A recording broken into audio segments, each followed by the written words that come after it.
I bé, la indumentària de la Llesa als Serrans és la protagonista d'un llibre que es va presentar a nit al municipi.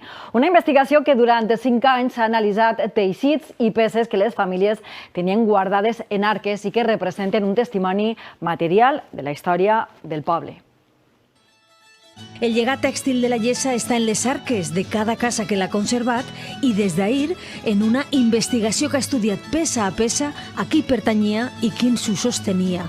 Destaquen les faldes plissades, una tècnica característica de la zona. En cotó les trobem en llana, però sobretot les trobem en seda, que entre finals del segle XIX i sobretot les primeres dècades del segle XX se plissen per a fer una línia de la dona més estilitzada. La indumentaria de la Llesa tiene como algo especial que va más plisada, tiene unos pliegues más pequeñitos que en otros sitios. En otros lugares se hace a tablas más grandes y no tiene tanto pliegue chiquitín.